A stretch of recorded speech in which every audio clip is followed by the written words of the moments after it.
하나님의 영이 감동시킬 때, 하나님의 영이 감동시킬 때라는 제목으로 은혜를 나눕니다. 사무엘상을 다루면서 큰 구조를 늘 말씀을 드리면서 묵상을 하고 있습니다.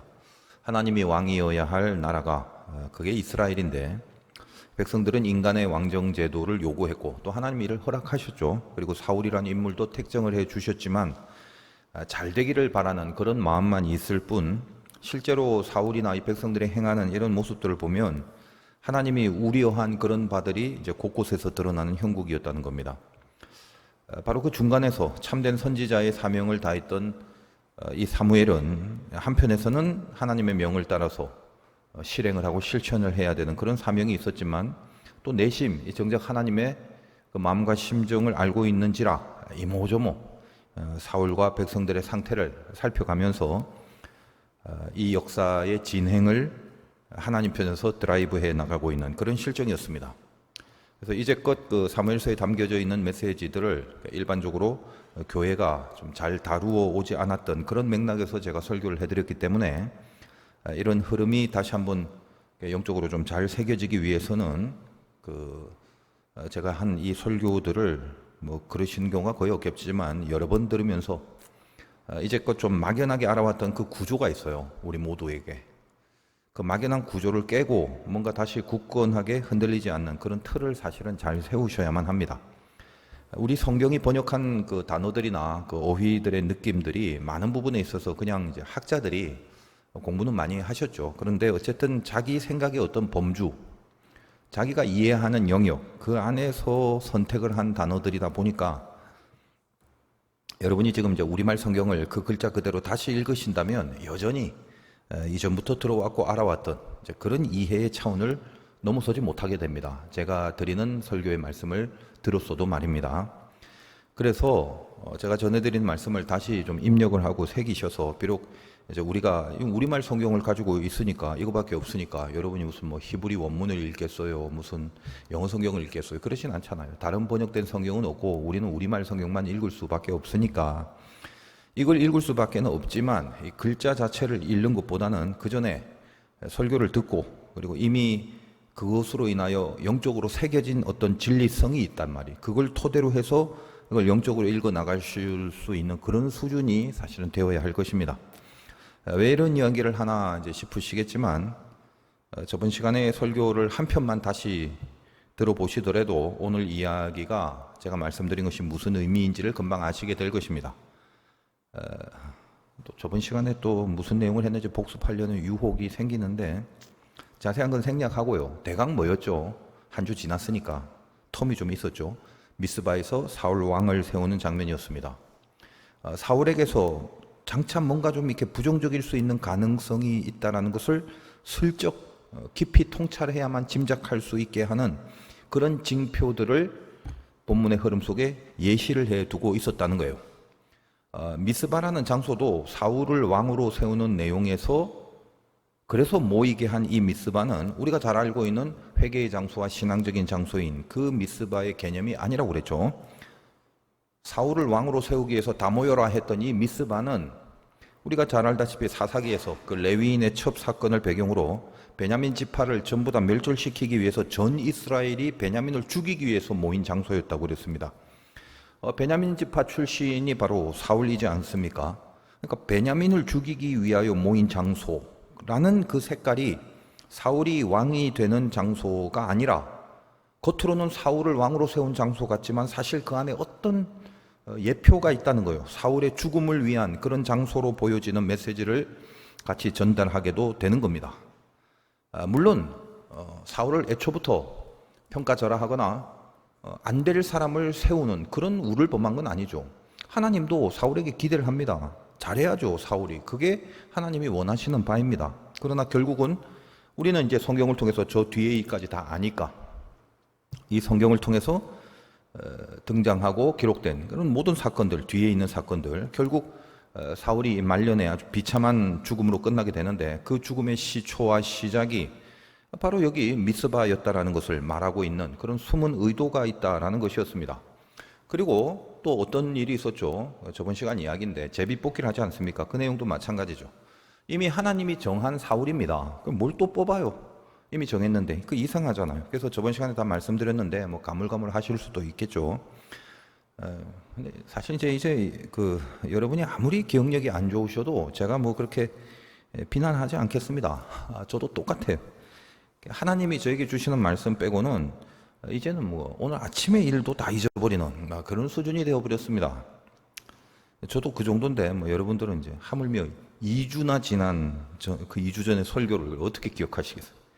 혹시 기억을 하시는 아주 훌륭한 성도님들이 계신다면 그분은 이제 머리가 좋아서가 아니라 아마 설교를 두세 번은 더 들었던 분이실 겁니다.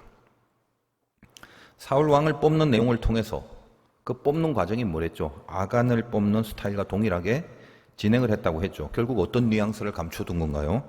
왕 뽑는 게 아니라 도둑놈을 뽑는다라는 뉘앙스를 슬쩍 거기에 감춰두고 있는 것입니다. 물론 잘하면 왕이 되겠죠. 못하면 도둑이 되는 거고. 이 이중성을 그래서 저번 시간에 제목도 기회라는 말이 들어가 있지 않습니까? 그것을 항상 심어 놓고 있는 기록들이 사무엘서입니다. 그러니까 쉽지는 않아요. 두 가지를 다 볼 수 있어야 되기 때문에. 그리고 또 우리가 그렇게 뽑혀진 사울이 이제 처음에 이렇게 어딘가 숨어 있잖아요.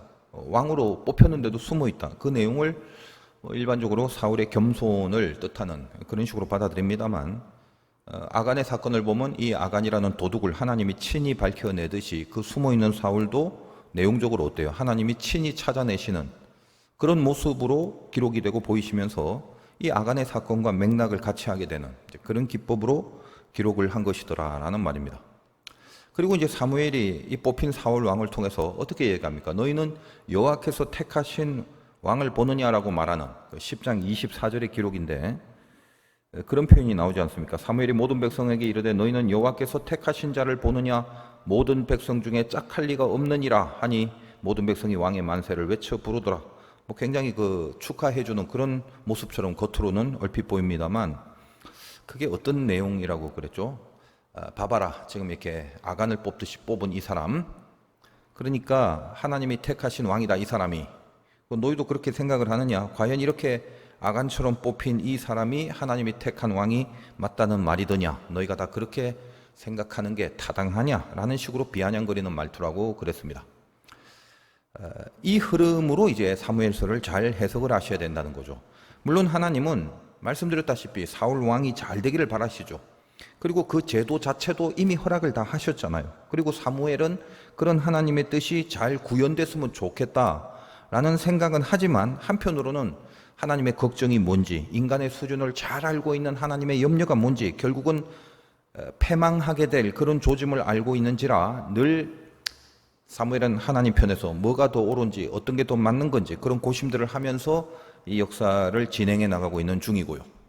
또 사울은 어떻습니까? 뭔가 하나님이 주시는 은혜들을 계속적으로 공급받는 가운데 있지만 그렇잖아요. 하나님이 사울을 택했으니까 기회를 주시고 뭔가 기대를 하기 때문에 가끔씩 필요할 때마다 은혜를 분명히 주시곤 하는데 그 공급이 있는 가운데 있지만 점점 살아가면서 그 은혜를 잊어버리고 자기 본의의 주장들을 하게 되어 갑니다. 알다시피 앞에서 다루었던 여러 가지 사건을 통해서 본다면 그 처음 조짐이 뭐죠? 사무엘이 왕으로 기름을 붓고 길갈로 가서 블레셋과 싸우라는 명을 합니다. 근데 그 명을 듣지 않는 것으로 드러납니다. 이 명령이 왜 중요하냐면 당시 시대의 배경상 사사를 세운다든지 하나님의 지도자를 세운다든지 왕이 된다는 것은 1차적으로 그 백성을 다른 나라로부터 지키고 보호하는 책임과 사명이 제1번입니다.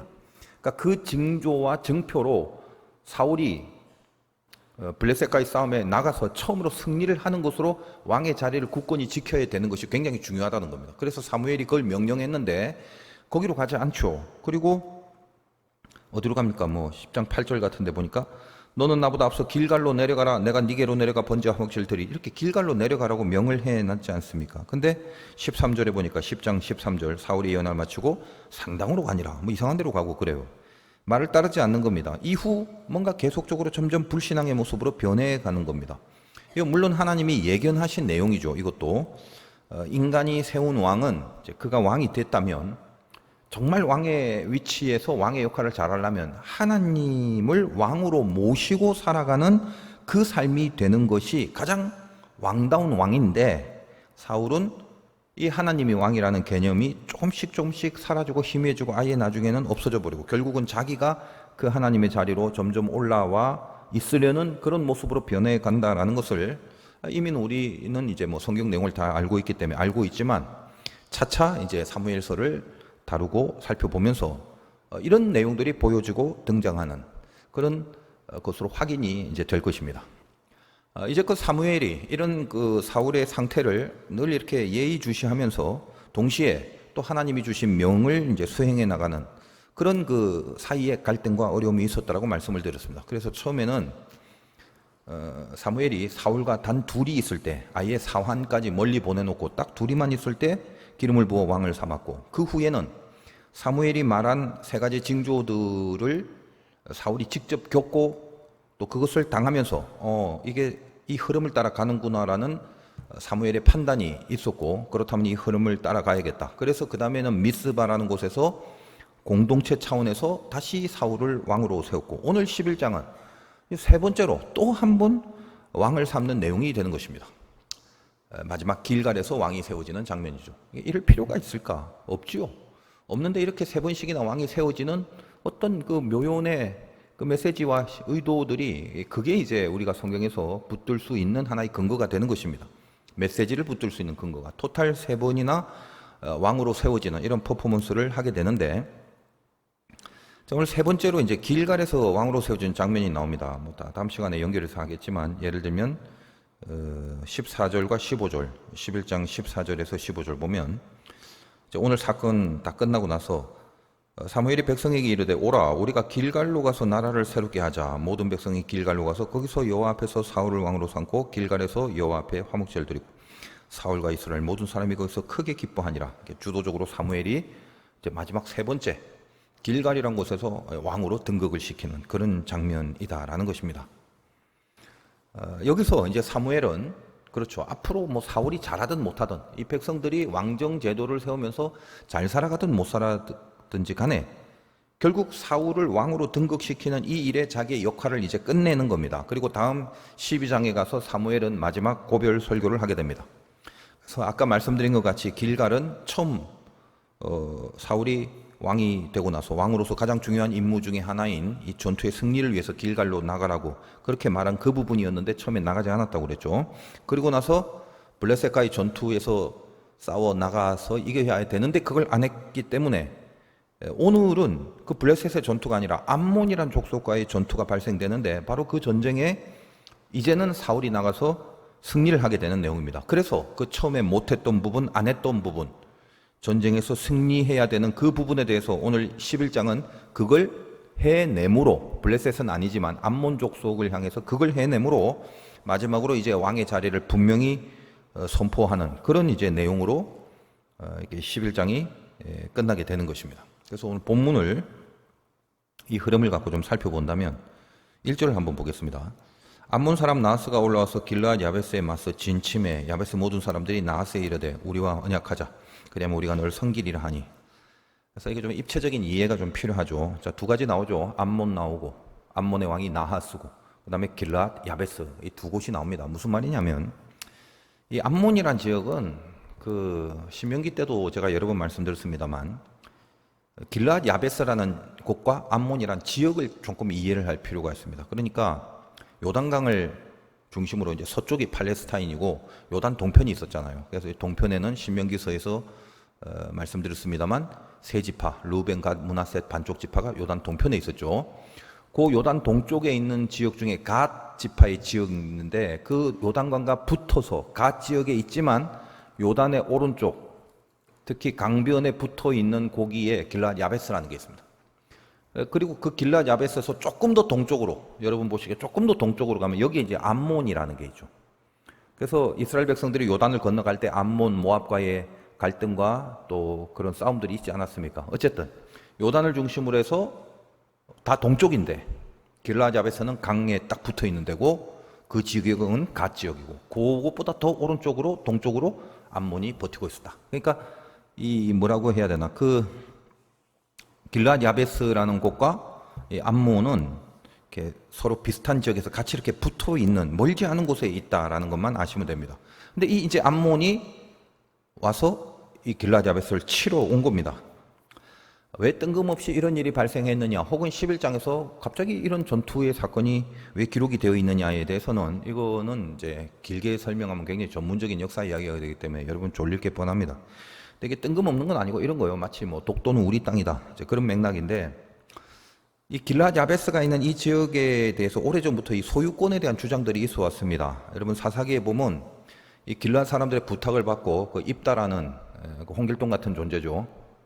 있어요. 그런 사사가. 그러니까 그 입다라는 사사가 길르앗 사람들의 명을 받아서 그 암몬과의 전투에서 승리를 하게 됩니다. 이제 그때부터 그 지역에 대해서 소유를 놓고 암몬은 내 땅인데 우리가 점령해야 되는데 우리가 소유해야 되는데 이런 식의 마음을 갖고 있는 그런 갈등이 있었던 터인지라 길르앗 사람과 암몬 사람의 골이 굉장히 깊은 그런 하나의 분쟁 지역이 됩니다. 길르앗 야베스라는 땅이. 더군다나 이 지역은 잠깐 말씀드린 것처럼 남쪽에서 북쪽으로 올라가거나 북쪽에서 남쪽으로 내려오는 교통의 요지고, 요단 동에서 서로 들어가는 이걸 동서에도 오락가락 할 수 있는 교통의 요지가 되기 때문에 이 지역을 점령하게 되면 군사적 혹은 경제적 또 그런 문화적 측면에서 굉장히 요지가 되는 거죠. 그래서 암몬은 이 지역을 늘 노리고 있었습니다. 어떤 한순간에 노린 것이 아니라 아까 말씀드린 것처럼 깊은 역사적인 맥락을 이제 갖고 있었다라는 거죠. 그래서 암몬의 나하스 왕이 이제 길르앗 야베스를 공격하러 옵니다. 굉장히 많은 군사량이 들어옵니다. 그래서 길르앗 야베스는 힘으로는 감당이 안 되는 실정이기 때문에 협상을 하자고 그러죠. 우리가 당신네들 섬겨줄 테니까 죽이지 마라, 뭐 그런 뜻입니다. 그랬더니 2절에 암몬 사람 나하스가 그들에게 이르되 내가 너희 오른 눈을 다 빼야 너희와 언약하리라. 내가 온 이스라엘을 이같이 모욕하리라. 이렇게 돼 있어요. 그러니까 뭐 죽이지 말라고 잘 섬길 테니까 그렇게 약속을 하겠다고? 안 돼. 그거 아니야. 내가 니네들의 눈을 빼면 그러면 안 죽이겠다고 언약을 해줄게. 그럼 모욕적인 조롱을 하는 거죠. 자, 여기서 이제 눈을 뺀다라는 말은 군사적인 힘을 무력화시킨다는 겁니다. 이때는 그 뭐 비행기 제트기 날아가고 뭐 탱크 쏘고 이런 거 아닙니다. 활을 쏘죠. 그러니까 눈이 없으면 활을 못 쏘는 거예요. 그러니까 이것이 뭐냐면 군사력을 약화시키겠다. 그걸 네 눈을 빼면 한번 봐줄게. 그런 말이죠. 그러니까 3절에 보니까 야베스 장로들이 그에게 이르되 우리에게 이래 동안 말미를 주어 우리가 이스라엘 지역에 전령들을 보내게 하라. 만일 우리를 구원할 자가 없으면 너에게 나아가리라 하니라. 그러면 7일 동안 여유 좀 달라. 만약에 7일 동안 우리를 구원해 줄 사람이 없으면 항복할게. 이런 요구를 하는데 이걸 또 암몬이 받아줍니다. 좀 이상하죠. 근데 받아줄 이유가 있어요. 어차피 지금 이스라엘은 이렇게 살펴보니까 어떤 왕정 체계 속에 진입한 것도 아니고 제도적인 체제를 잡혀서 운용하는 군사력이 있는 것도 아니고 그래요. 그러니까 왕이 뭐 있다고 소문 들었는데 뭐 하나 세워진 것 같은 느낌이 있기도 있는데 일사불란하지도 못할 것인데 어차피 아무도 도우러 올 수 있는 상황이 안 된다라는 것을 암몬이 알고 있었기 때문에 7일 기다려주고 만약 지원군이 아무도 안 오면 안 싸우고 손 안 대고 길르앗 야베스를 얻을 수 있기 때문에 그걸 허락을 한 거죠. 그래서 이제 전령들이 요단 동편을 건너서 서쪽으로 막 흩어지면서 야 우리 길르앗 야베스가 지금 이 모양이 돼서 우리 좀 도와줄 사람 있어? 그러면서 막 그 전령들이 그 헬프를 한 거죠. 도와달라고. 근데 사울은 요단 동편 저 밑에 기브아에 살았는데 거기까지 이제 가게 된 것입니다. 그러니까 그 기브아에까지 가서 소식을 전할 때 밭에서 소를 몰고 오다가 뭐 아마 그 농사를 지고 있었나 보죠, 사울이. 이 말을 듣고 사울에게 하나님의 영의 감동이 임합니다. 성경 표현에 보면. 그래서 사울에게 있어서 길르앗 야베스 사람이 오는데 특별히 사울은 이 길르앗 야베스라는 지역이 좀 특별합니다. 어찌 보면 사울의 그 외가예요, 외가. 사울의 외가인데 왜 외가인지를 아시는 분은 뭐 성경을 많이 아시는 분이겠지만 잠깐 설명해 드리면 그렇죠. 그 레위인의 첩 사건으로 베냐민이 다른 지파들의 연합 공격을 받아서 겨우 살아남은 자가 남자 600명에 불과합니다.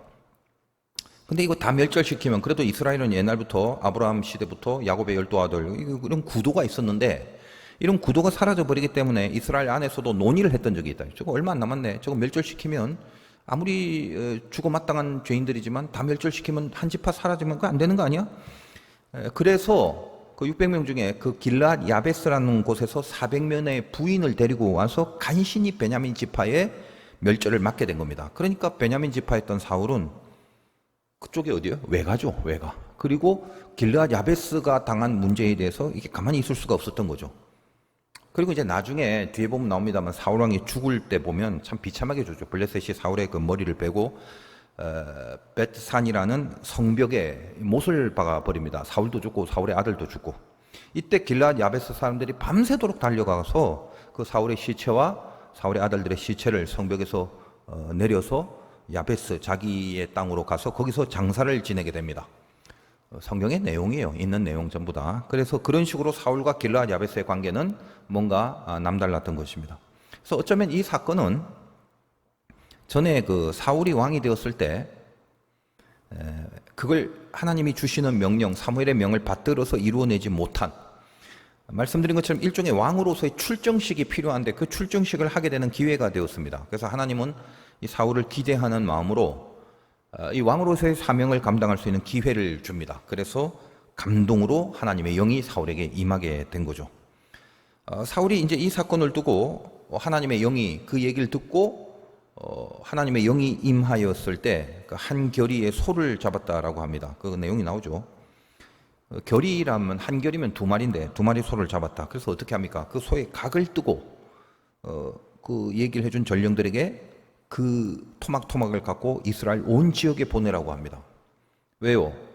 그거 보내고 이렇게 얘기해라. 이 전쟁에 지금 내가 출정을 할 건데, 그러니까 이 전쟁에서 나 사울을 이스라엘 너희 지파들이 따르지 않으면 그들의 소들도 이처럼 각을 뜨겠다라고 하는 그런 좀 무서운 공고를 하는 겁니다.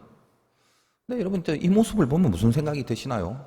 하나님의 영이 임해서 알았어, 이제 길르앗 야베스를 구하러 갈 거야, 힘 주세요 뭐 이러면서 기도하면서 가고 이러면 되는데 이 각을 떠갖고 이걸 이스라엘에게 다 보내고, 이거 어디서 나오는 장면이죠? 아까 말씀드린 것처럼 사사기에 그 레위인이 자기의 첩을 강간한 이 베냐민을 전 지파에 알리기 위해서 그 강간당해 죽은 여자의 시체를 12토막을 내죠. 그래서 지파에 토막을 보내는 거예요. 전 이스라엘 지역에 보낸 사건과 맥락을 같이 한다는 겁니다. 아이러니하죠.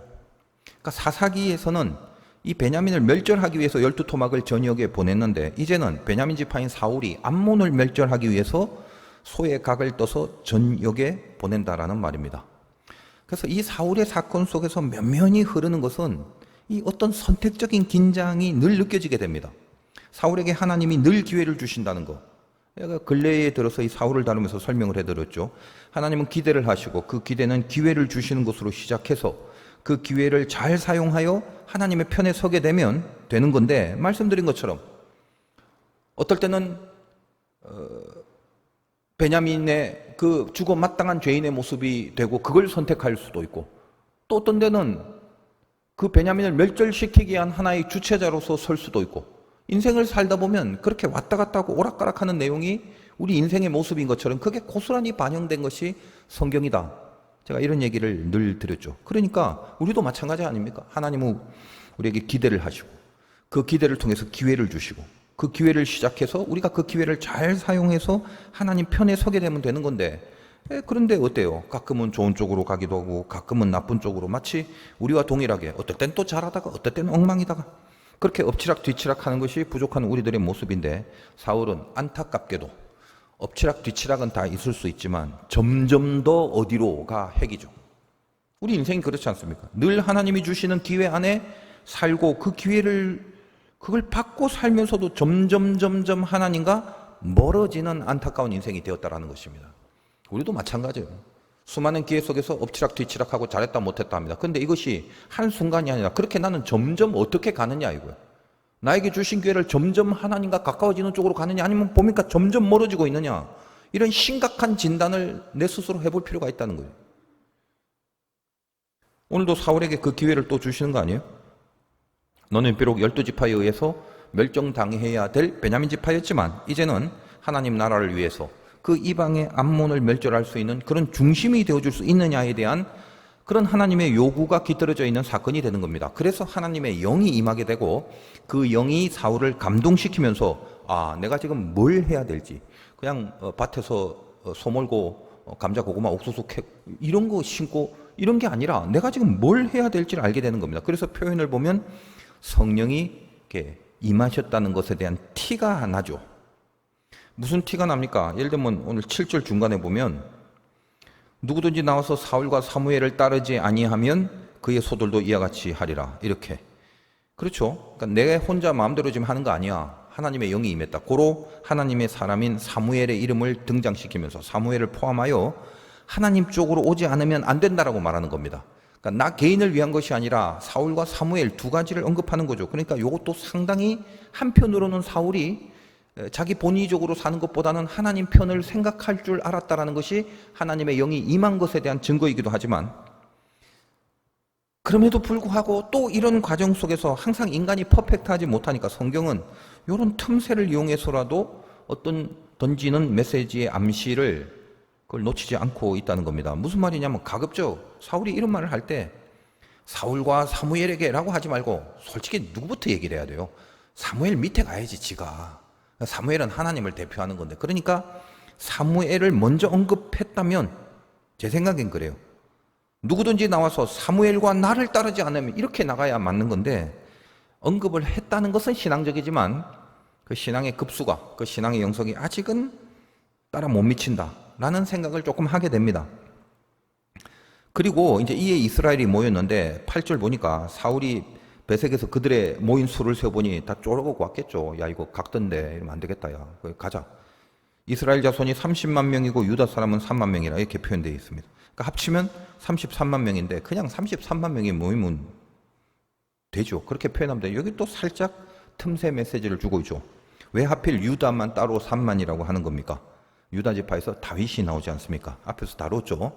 사울과 다윗의 대비를 늘 하면서 이 다윗의 실루엣을 슬쩍슬쩍 걸쳐두고 있는 성경의 기법이 됩니다. 왕을 비교하면서 하나님 편에 선 왕과 그렇지 않은 왕을 비교하기 위하여 항상 다윗의 실루엣이 있다라고 말씀을 드렸죠.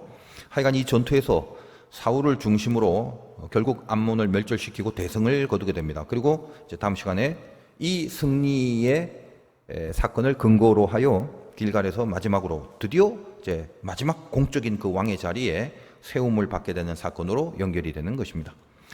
오늘은 이게 전체적인 흐름을 우리가 이제 다 알고 이해를 하시고 있기 때문에 사울에게 임하신 이 하나님의 영이란 부분을 오늘은 그 부분을 디테일하게 현미경적인 관점에서 붙들어야 할 것입니다.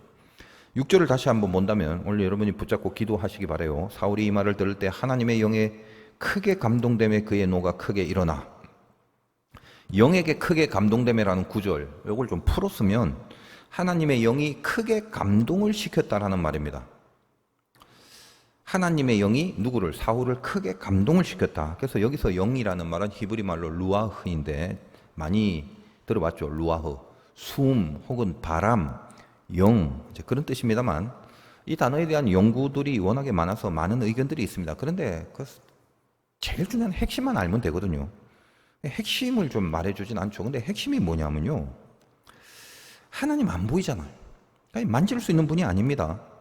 시간과 공간을 넘어서 있는 존재죠. 만지고 본다는 건 시간과 공간 안에 들어가야 되는데 이 시간과 공간을 넘어서 있기 때문에 우리의 3차원적인 시각으로 볼 수 있는 분이 아닙니다. 그 존재인데 그렇게 멀리만 존재하는 게 아니라 이 3차원적인 공간 안에 들어와 개입을 하시죠. 그러면 당연히 그 영적인 존재가 개입을 하시기 때문에 우리가 여기서 볼 수 없는 영적인 존재이기 때문에 볼 수는 없지만, 그래서 볼 수 없는 어떤 상징이나 매체의 모습으로 등장한다는 것, 이건 이런 설명을 하기 위하여 좀 더 쉽게 이 얘기를 하면 굳이 뭐 귀신 이야기를 해서 좀 어색할 수 있습니다만 이해를 돕기 위해서 설명을 해드리자면, 우리나라의 그 뭐 영화나 드라마에 보면 전통 귀신들이 있잖아요. 근데 저는 옛날부터 보면 그 이상하게 그 영화 같은 거 보면 TV에서 귀신들, 우리나라 귀신들은 뭔가 이게 코디가 비슷하다. 일단 머리가 길죠. 그 생머리입니다. 그 파마하고 등장한 귀신 없어요. 혹은 뭐 빡빡 깎고 등장한 귀신도 없고 이상해요. 그리고 늘 흰색이고 한복 같은 걸 입습니다. 그리고 나타났다 사라졌다 그러기도 하고. 그리고 이제 가끔 가다 보면 이제 코디 중에 좀 색감을 좋아하는 코디들은 얼굴 한쪽에 피를 좀 묻히하고 그런 전형적인 귀신의 상들이 있습니다. 근데 또 다른 현상들도 나타나죠. 가만히 있는데 그런 귀신들이 보이기도 하다가 또 그 귀신이 안 보이는 가운데 가만히 있는데 뭔가 바람이 휙 불더니 촛불이 꺼지고 뭐 이렇게 옆에 있는 막 종이가 막 휙휙 날아다니고 그런 것으로 이 존재감을 표현하려고 하지 않습니까? 그런 맥락에서 이해를 하시면 됩니다. 왜 르하우는 원래의 뜻이 영인데, 하나님도 영인데 안 보이죠. 근데 역사를 하고 개입을 하시죠. 그러면 바람처럼 불어오는 모습으로 표현할 수 있는 겁니다. 그러니까 중요한 게 뭐냐면 이게 바람이 세냐 약하냐, 바람이 뜨거운 바람이냐 차가운 바람, 그런 공기라는 것의 물리적인 성격을 말하는 게 아니라 보이지 않는데 개입을 해야 한다라는, 보이진 않지만 반드시 개입한다라는 그 실제를 설명하려는 것으로 원래 영이라고 번역하면 되는 이 루하우를 바람 혹은 뭐 숨 이런 식으로 번역을 하는 거다 이 말이에요. 그래서 여러분이 알 거는 루하우는 하나님의 영, 이 영이라는 것이 원뜻이다.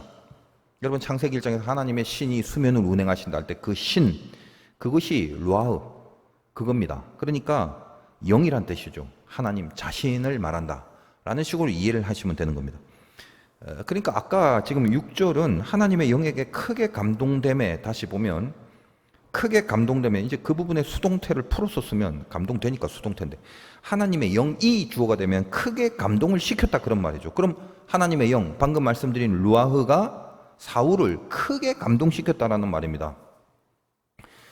여기 이제 감동이라는 게 우리가 우리말을 사용할 때 뭐에 감동받았어 혹은 감동입니다 혹은 감동이 임했다, 우리가 생각하는 차원의 의미와는 또 다른 거죠.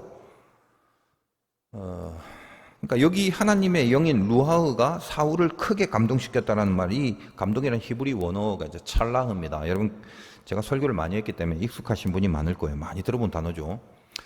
우리말 성경에서 형통이라고 번역한 것의 많은 부분 그 원어가 찰라흐입니다. 그리고 이 찰라흐의 뜻은 한마디로만 얘기하면 돌진한다는 뜻이죠. 여기서 돌진한다는 말은 돌진, 그러니까 얼마나 세냐 빠르냐라는 의미보다, 물론 이제 그런 뜻이 포함이 됩니다만 앞에 어떤 방해가 있어도 뚫어버리고 지나간다라는 말입니다. 그게 찰나의 원뜻이에요. 돌진한다라는 말이. 그렇다면 오늘 사울에게 적용한 이 말씀을 그대로 원어적으로 풀어드린다면 하나님의 영이 사울에게 들어가려고 하는데 들어가지 못하게 하는 어떤 방해들이 있다 할지라도, 예를 들면 죄가 있다든지 악한 영이나 마귀가 거기에 버티고 지키고 있다든지, 하나님의 영이 들어오지 못하게 하는 방해되는 어떤 그 모든 세력이 있다 할지라도 그걸 뚫어버리고 사울에게 들어갔다 그 말입니다.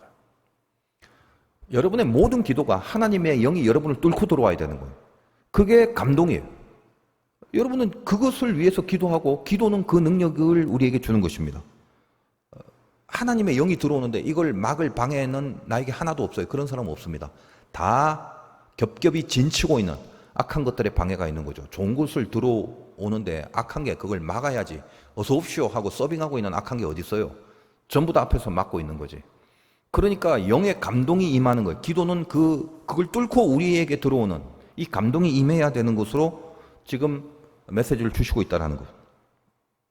그러니까 우리도 이제 여러 가지로 연약한 순간들이 있습니다. 감동이 일어나지 못하면, 하나님의 영이 뚫고 들어오지 못하면 자꾸 이렇게 침체되는 연장선 속에 살게 되거든요. 인간이 연약하다는 뜻이 뭐냐면 끝까지 지속적으로 갈 수 있는 게 없다라는 뜻이 연약하다는 뜻입니다. 아니 우리도 살아있는데 가끔 뭔가 결단도 하고 뭐 힘도 내고 그러죠. 근데 굳은 결단들도 어때요? 시간이 지나면 희미해지고, 뭔가 지속적 공급이 끊어지면 또 연약해지고, 하나님과 철석같이 약속한 것도 사실은 한순간 뭐 좀 뜨거울 수는 있어도 결국은 또 잊어버리기 일쑤고, 그런 주기가 있습니다. 올라갈 때 내려갈 때. 이거 어쩔 수 없는 겁니다. 연약한 자들이기 때문에. 근데 문제는 내려가서 영적인 침체기가 있을 때 그 기간이 이제 길어지면 문제가 되는 거예요. 영적인 회복이라는 건 빠를수록 좋은 겁니다. 한국 사람들이 참 급한데 이런 걸 좀 급하게 여기면 제일 좋은데, 괜히 안 급해도 되는 것만 급한 게 문제죠. 회복도 빨리 급해져야지. 빨리 회복이 돼야 된다. 여기에 이제 하나님의 영의 감동이라는 게 필요합니다. 형편과 처지를 보고 여기서 해야 될 일이 분명히 있는데 감동이 임하지 않으면 그거 안 하고 그냥 푸념만 하고 그렇게 살아갈 수밖에 없죠. 오늘 11장 4절에 보면 그런 표현이 나오지 않습니까? 이에 전령들이 사울이 사는 기브아에 이르되 이 말을 백성에게 전하면 모든 백성이 소리를 높여 울더니, 우는 것밖에 못해요. 울기만 합니다. 그러나 사울은 감동을 통해서 거룩한 의지를 가지게 되죠. 눈빛이 틀려요. 어떻게 하면 무슨 일로 우느냐? 들어보더니 감동이 임하니까 뭐죠? 안에서 거룩한 에너지가 나오는. 왜 그래? 그러면 안 되는 거 아니야? 길르앗 야베스 더군다나 거룩한 분노가 일어나. 울고 있는 사람의 눈빛과 이것을 어떻게 해야 되겠다라고 그렇게 총기 있게 눈을 뜨는 이 사울의 눈빛, 다르지 않겠습니까? 예전에 뭐 하기 때문에 미국에서 공부할 때가 있었지 않습니까? 그때 어떤 같이 공부하는 한 방에 두 분의 목사님이 계셨는데 어떤 목사님이 감기가 걸려서 눈빛을 보니까 눈빛이 다 풀려갖고 흐느적거려요. 근데 그 옆에 있는 친구 목사님이 이 친구의 감기약을 사주려고 밖에 나가서 막 약국이란 약국에 있는 대로 돌아다니면서 그 친구 목사님의 증상을 말하면서 이 약, 저 약 막 그렇게 막 욕을 하더라고요. 제가 따라갔어요. 그 약국 찾아러 갔는데 보니까 얼마나 절실하게 눈빛이 살아있어요. 약을 구하는 이 목사님이. 그래서 제가 공부해서 물어봤어요. 왜 그렇게 열심히냐? 본인이 감기 걸린 것도 아닌데. 그랬더니 이 목사님 기가 막힌 말을, 같은 방에서 자는데 그 친구 감기 바이러스가 그대로 두면 나한테 옮겨지는데, 그래서 내가 이 친구를 반드시 약을 먹여서 고쳐야 된다는 거예요. 만약에 내가 옮기면 내가 손해지. 제가 그때 느낀 게 있어요. 스스로 감기 걸려 죽어버린 그 개슴츠레한 눈빛의 친구와 이를 어떻게든 살리려고 하는 그런 총기 있는 이 목사님의 이 눈빛의 영혼의 차원이 다르구나. 여러분, 하나님의 성령의 감동이 기도 가운데 임하면 내 안에 불신스러운 것들에 대한 분노가 느껴져야 돼요. 여러분이 오늘 기도를 제대로 했다면 하나님 싫어하시고 불신스러운 것이, 불신앙적인 게 있는데 거기에 대한 분노를 느낄 수 있어야 된다는 겁니다.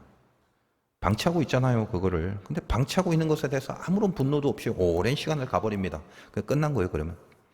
여러분, 다윗이 그런 분노를 갖습니다. 왜 하나님의 이름을 모욕하고 있는데 니들은 아무도 나서질 못하냐. 그거죠, 사실은. 이해가 안 되죠. 지는 도시락 주러 간 조그만 동자인데 저 군사들은 저렇게 지금 하나님의 이름을 모욕하고 있는데 아무도 한 명도 나서지 않는다.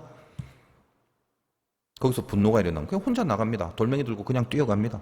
성경은 다윗이 골리앗을 향해 갈 때 눈치 보고 어그적거렸다 이렇게 표현하지 않습니다. 빨리 달려갔다 표현한다. 제가 봤을 땐 그게 돌진이에요. 그걸 만약에 히브리어로 표현한다면 그걸 찰나라고 해야 마땅할 것 같습니다. 그냥 방치하고 있는 것은 이거는 내버려둘 문제가 아니다라는 각성이 일어나야 되는 거예요. 이거 해야 하나 말아야 하나? 그런 거는요, 여러분, 선택이 어려워서 그런 게 아니라 믿음이 없는 거거든요. 죄다들. 그러니까 모든 망설임은 결정이 난해한 게 아니에요. 믿음이 없는 거거든요. 그러니까 언제까지 허구한 날 마귀한테 당하고 지고 이렇게 눌려 살 거냐? 내 믿음이 없다는 게 얼마나 심각한지, 이거 언제쯤 가야지, 도대체 무슨 일을 겪어야지, 혹은 몇 년을 더 살아야지 그걸 깨달아야 될 것인가? 주님의 영이 임하여 감동이 일어나셔야 된다는 겁니다. 분노할 줄 알아야죠. 이걸 이대로 내버려 둘 수 없다. 이 불신앙, 이거를 내 안에 이 불신에 대해서, 내 안에 죄에 대해서 이거 또 분노할 줄 알아야죠. 오늘 밤 기도 속에서 하나님의 영이 여러분을 뚫고 들어오시길 바랍니다. 그래야 이 감각을 가질 수가 있어. 또 하나는 하나님에 대한 두려움이 생깁니다. 영의 감동이 되면. 하나님이 제일 두려워지면 된 거예요.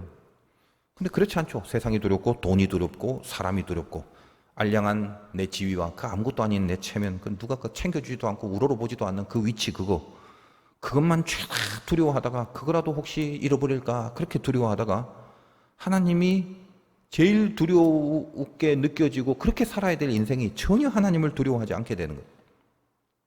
하나님만 두려워하면 되는 것이 그게 참된 인생인데, 여러분 오늘 7절 보십시오. 11장 7절. 뒤에 보니까 여호와의 두려움이 백성에게 임하매 그들이 한 사람같이 나온지라. 감동된 자가 이야기를 하니까 하나님이 두려워지는 영성이 흐르게 됩니다. 이건 하나님에 대한 이야기야. 하나님에 대한 사건이네. 하나님을 두려워합니다. 그래서 경외라는 말은 항상 우리가 알다시피 사랑 플러스 두려움인데 그 두 가지가 있어야 되겠죠. 근데 두 가지를 한꺼번에 동시에 갖고 있다기보다는 순번을 따지면 사실 하나님은 사랑이 먼저죠. 사랑이 제일 먼저가 되시는 분이 하나님인데 우리는 그 증상이 하나님과 반대로 나타내고, 우리는 뭐다? 두려움부터 생기고 사랑을 느끼는 거지. 사랑부터 반대로 가면 안 됩니다. 두려움부터 시작해서 사랑으로 가는 게 수순이에요. 근데 두려워하지 않기 때문에 하나님을 진짜 사랑하는 경지로 못 가는 거다 이 말이에요. 근데 하나님의 영이 우리 안에 이르면 갑자기 하나님만 딱 두려워집니다. 두려워진다는 게 뭐예요? 의식을 하는 거죠. 잘못 보이면 안 된다라는 감각이 생기고, 그게 굉장히 중요한 이슈로 내 안에 들어오게 된다는 겁니다. 영이 임하지 않은 사람은 하나님 두려워하지 않죠. 공항에 가면은 이제 국제공항 같은 데 가면 항상 특별한 곳이 있어요. 볼 때마다 기도하는 방, 게시판에. 사실 그 공항에는 웬만한 괜히 그 어떤 그 잡다한 시설이 별로 없잖아요. 그건 비행기를 타고 뭐 내린다고 필요한 최소한의 것들만 있는데, 근데 도대체 아니 저 기도실이라는 게 얼마나 중요했길래 공항에 다른 건 없어도 뭐 맥도날드 이런 건 안 들어가도 기도실 저기 만들겠나? 기독교는 그런 게 없나? 장소가 중요한 건 아니겠지만 왠지 그 기분 나빠요. 이슬람만 뭔가 기도하는 종교 같잖아요. 얼마나 절실하고 얼마나 절대적이면 공항에 기도실을 만들겠어. 근데 교회 기도실은 공항에 만들 수도 없고 또 요구하지도 않습니다. 기독교인들은. 그러니까 이런 것이 뭐 있냐 없냐가 중요하냐 중요하지 않냐가 중요한 그런 게 아니라 뭔가 절대적으로 의식을 하고 있는 어떤 대상을 갖고 있다는 게 그런 메시지를 우리가 얻어야 되겠죠. 여러분 세상을 두려워하고 사람을 두려워하면 그게 전부 다 뭘로 오냐면 전부 다 스트레스로 옵니다. 스트레스로 오면 정신건강 안 좋고 몸 다쳐요. 그러면 하나님을 두려워해야 돼. 하나님을 두려워하면 우리의 정신건강이 건강해져요. 영이 맑아진단 말이에요. 그러니까 세상 두려워하는 거 하나님 두려워하는 거하고 여러분 건강의 상태의 차원이 달라져요. 하나님의 영이 임하면 하나님에 대한 두려움이 생긴다는 걸 다시 감각하고 하나만 더 본다면 겸손해지죠. 결국 하나님의 영이 임하면 당연히 겸손해지죠. 13절에 보면은 다음 시간에 다루겠지만 사울이 뭐라고 합니까? 사실 앞에는 굉장히 이기적인 사울이 많았는데 이날에는 사람을 죽이지 못한다. 왜? 여호와께서 오늘 이스라엘 중에 구원을 베푸셨다. 이 승리는 하나님이 해주셨다 하고 이렇게 하나님의 영이 임하니까 이런 아주 괜찮은 표현과 고백을 하기도 하더라는 거예요. 사실 앞에는 그런 신앙이 별로 없었죠. 왜 그래? 영이 없었기 때문에. 근데 영이 임하니까 겸손해지는 게 이게 성령의 증상입니다. 여러분 그 교만이라는 건 굉장히 그 죄악의 뿌리인데 교만과 절망 이 두 가지는 사실 똑같은 거예요. 종이 한 장 차이입니다. 그 영적으로 교만과 절망은 그 죄성이 동일합니다. 왜? 그 한가운데 기준이 자아이기 때문에 그래요. 자아가 높아지면 교만하고 자아가 처지면 절망하고 자아밖에 없을 때 교만과 절망이 생기는 거예요. 비천해지면 절망, 풍부해지면 교만이죠. 근데 하나님의 영이 임하면 사도 바울의 고백처럼 비천이나 비천에도 절망으로 가지 않고 풍부에도 자랑으로 가지 않고 이 두 가지에 처할 수 있는 일체의 비결을 배우게 된다. 비결이 뭔데? 비천에도 처할 줄 알고 풍부에도 처할 줄 안다는 거예요. 다시 말하면 처할 줄 안다는 말은 비천에도 절망하지 않고 있게 되고 풍부에도 교만하지 않고 있게 된다라는 게 비결이다라는 것입니다. 그것을 성경은 바울식의 표현이라면 자족이라고 그러죠.